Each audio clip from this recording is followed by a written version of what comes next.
Before the flood, the world was alive, but it was dying, populated beyond measure, teeming with civilization, yet consumed by something far darker than its beauty could conceal.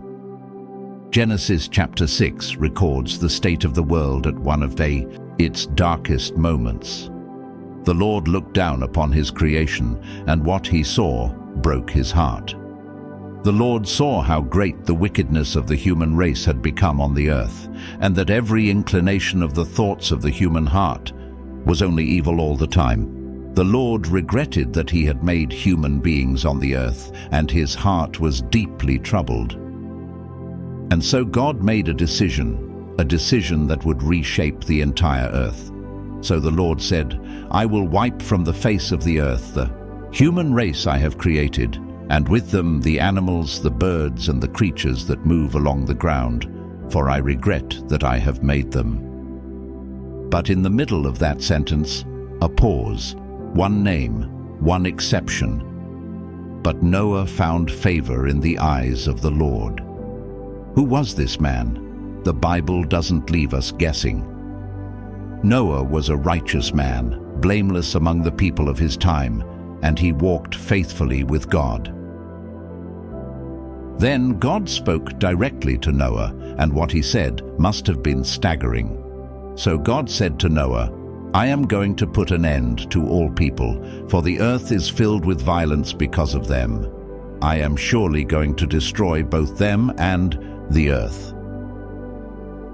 But the destruction came with a plan of rescue and very specific instructions. Then God made Noah a promise, perhaps the first covenant promise recorded in Scripture. "I am going to bring floodwaters on the earth to destroy all life under the heavens, every creature that has the breath of life in it. Everything on earth will perish. But I will establish my covenant with you, and you will enter the ark, you and your sons and your wife and your sons' wives with you." And God gave one more instruction, perhaps the most miraculous of all. "You are to bring into the ark 2 of all living creatures, male and female, to keep them alive with you. 2 of every kind of bird, of every kind of animal, and of every kind of creature that moves along the ground will come to you to keep them alive." God did not leave Noah to figure it out. He gave him exact specifications. "So make yourself an ark of cypress wood. Make rooms in it and coat it with pitch inside and out. This is how you are to build it. The ark is to be 300 cubits long, 50 cubits wide, and 30 cubits high. Make a roof for it, leaving below the roof an opening 1 cubit high all around. Put a door in the side of the ark and make lower, middle, and upper decks. 300 cubits, that is roughly 450 feet long. By modern estimates, large enough to hold over 100,000 animals. This was no small boat, this was a floating city. Then God made Noah a promise, perhaps the first covenant promise recorded in Scripture. "I am going to bring floodwaters on the earth to destroy all life under the heavens, every creature that has the breath of life in it.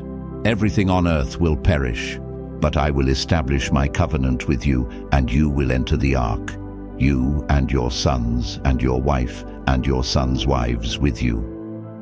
And God gave one more instruction, perhaps the most miraculous of all.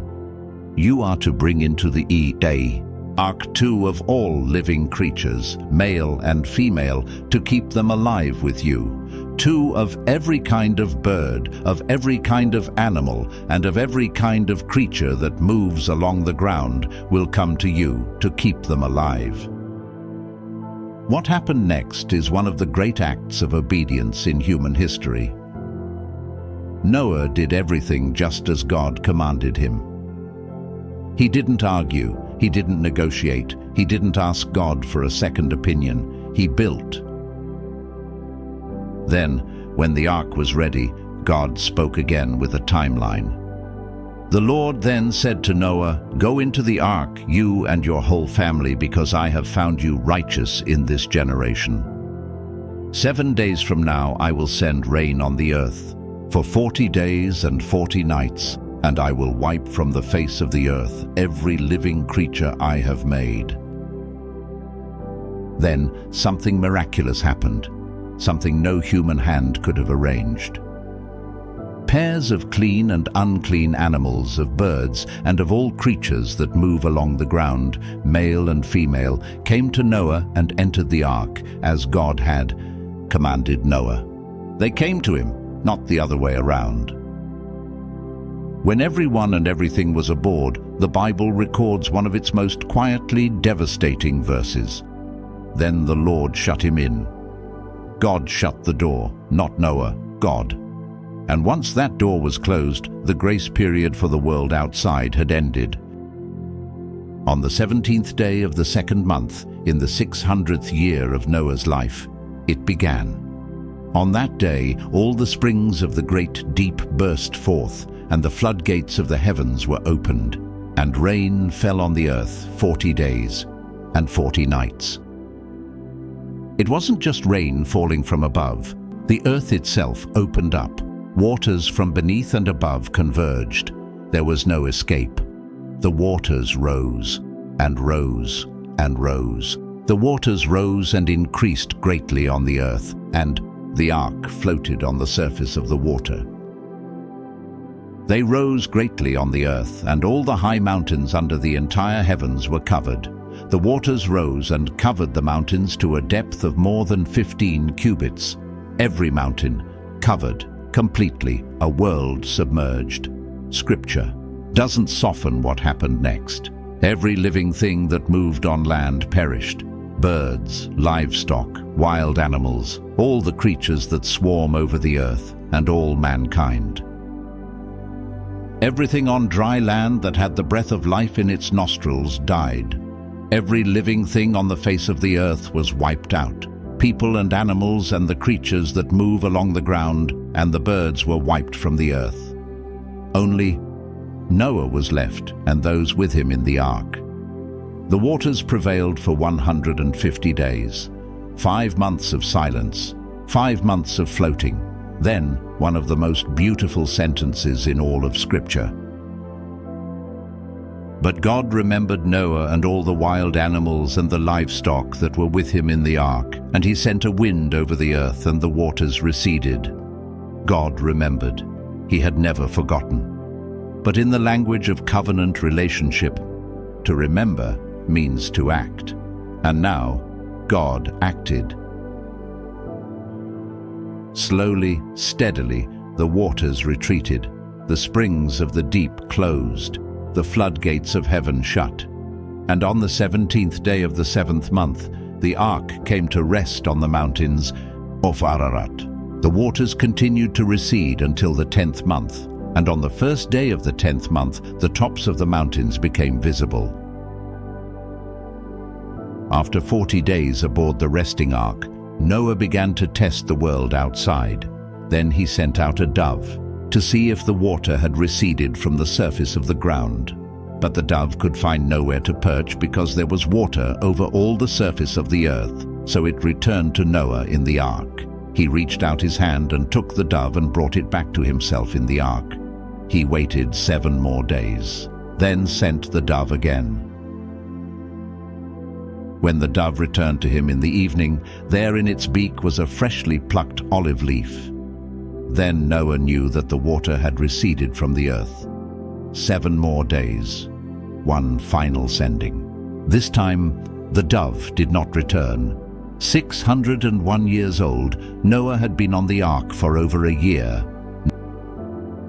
Now, God spoke again. Then God said to Noah, "Come out of the ark, you and your wife and your sons and their wives. Bring out every kind of living creature that is with you, the birds, the animals, and all the creatures that move along the ground, so they can multiply on the earth and be fruitful and increase in number on it."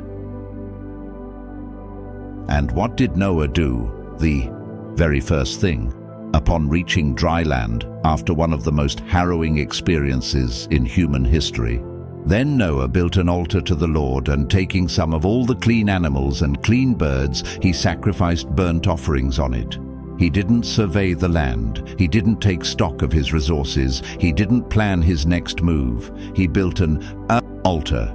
He offered sacrifice. He gave God glory before anything else. And God responded with one of the most tender declarations in all of Scripture. The Lord smelled the pleasing aroma and said in his heart, "Never again will I curse the ground because of humans, even though every inclination of the human heart is evil from childhood. And never again will I destroy all living creatures, as I have done. As long as the earth endures, seed time and harvest, cold and heat, summer and winter, day and night will never cease." Then God blessed Noah and his sons, and gave them a command that echoed Eden. Then God blessed Noah and his sons, saying to them, "Be fruitful and increase in number and fill the earth." The world was empty again, and God's first command to his image-bearers was still the same: fill it. Then came the sign, a sign that would be written across the sky for every generation that followed. "I establish my covenant with you. Never again will all life be destroyed by the waters of a flood. Never again will there be a flood to destroy the earth." And God said, "This is the sign of the covenant I am making between me and you and every living creature with you, a covenant for all generations to come. I have set my rainbow in the clouds, and it will be the sign of the covenant between me and the earth. I will remember my covenant between me and you and all living creatures of every kind.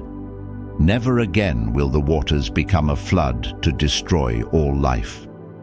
Whenever the rainbow appears in the clouds, I will see it and remember the everlasting covenant between God and all living creatures of every kind on the earth." What really happened during the flood? A corrupt world was judged. A faithful man was saved. A remnant was preserved. A covenant was made, and across the sky, God hung a permanent reminder, not of destruction, but of promise. Every rainbow you have ever seen is God remembering his word. The story of Noah is not primarily about a boat or about animals or even about a flood.